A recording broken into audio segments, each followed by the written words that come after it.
Hello friends, welcome to my channel. ఇవాల్టి మన special వచ్చేసి పల్లి బీరకాయ కాంబినేషన్లో పచ్చడి తయారీ విధానం చూపించబోతున్నానండి. ఇది రైస్లో కానీ లేదా దోశ లాంటి టిఫిన్స్లో కూడా చాలా టేస్టీగా ఉంటుంది. ఓకే, ఇప్పుడు పల్లి బీరకాయ పచ్చడి తయారీ విధానం చూసేద్దాము.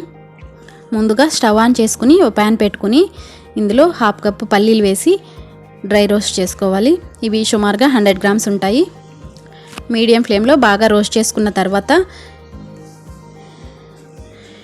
వీటిని ఒక మిక్సీ జార్లోకి తీసేసుకుని ఇప్పుడు ఇదే ప్యాన్లో 2 టీ స్పూన్ల ఆయిల్ వేసుకోవాలి.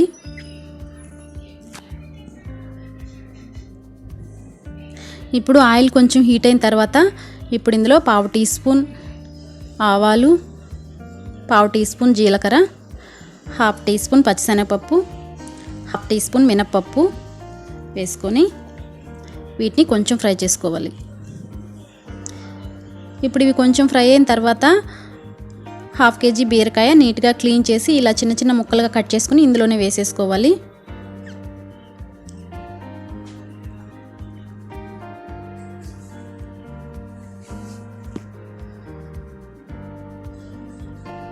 ఇప్పుడు ఇందులోనే 100 గ్రామ్స్ పచ్చిమిర్చి నీట్గా క్లీన్ చేసి ఇలా చిన్న చిన్న ముక్కలుగా కట్ చేసుకుని ఇందులో వేసేసుకుందాము. అన్నీ కలిసేలాగా ఓసారి కలుపుకొని మూత పెట్టి లో టు మీడియం ఫ్లేమ్లో మనకి 10 మినిట్స్ వరకు అలా కుక్ చేసుకోవాలి. ఇవి నీట్గా కుక్ అయ్యేటప్పటికి మనకి 10 మినిట్స్ టైం పడుతుంది. ఇలా మధ్య మధ్యలో కలుపుకుంటూ ఉండాలి. ఈలోపు మనం ముందుగా ఫ్రై చేసి పెట్టుకున్న ఈ పల్లీలు ఉన్నాయి కదా, వీటిని మెత్తని పౌడర్ లాగా గ్రైండ్ చేసి పక్కన పెట్టేసుకుందాము. ఇప్పుడు మనకి పచ్చిమిర్చి బీరకాయ పూర్తిగా కుక్ అయిన తర్వాత ఇప్పుడు ఇందులో గుప్పెడు కరివేపాకు, కొత్తిమీర తరుగు కూడా వేసుకుని మరొక 2 నిమిషాల పాటు కుక్ చేసుకుందాము.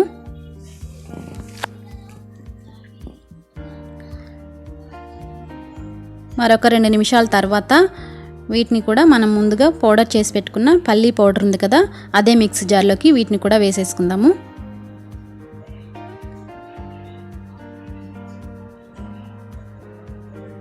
ఇప్పుడు ఇదే ప్యాన్లో మరొక టీ స్పూన్ ఆయిల్ వేసుకుని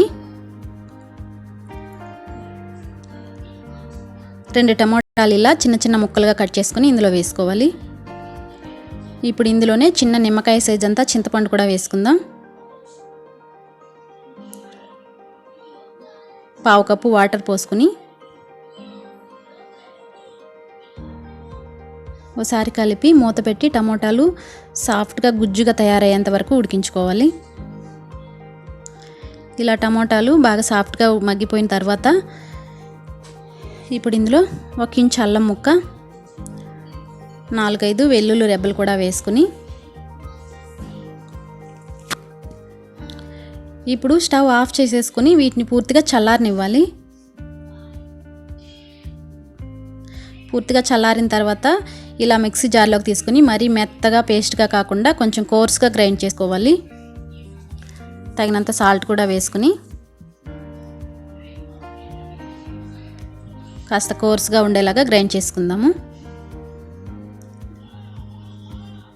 ఇలా గ్రైండ్ చేసుకున్న తర్వాత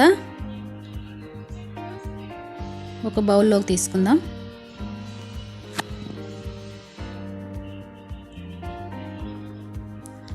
ఇప్పుడు పచ్చడిలో పోపు వేసుకుందాము.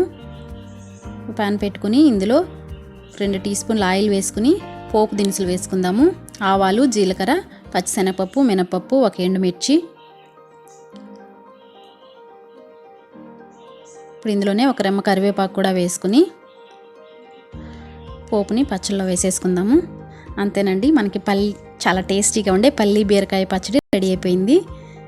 ఈ వీడియో కనుక మీకు నచ్చినట్టయితే తప్పకుండా లైక్ చేసి షేర్ చేయండి. ఇంకా మరిన్ని రెసిపీస్ కోసం ఈ ఛానల్ని తప్పకుండా సబ్స్క్రైబ్ చేసుకోండి. Thank you for watching my video.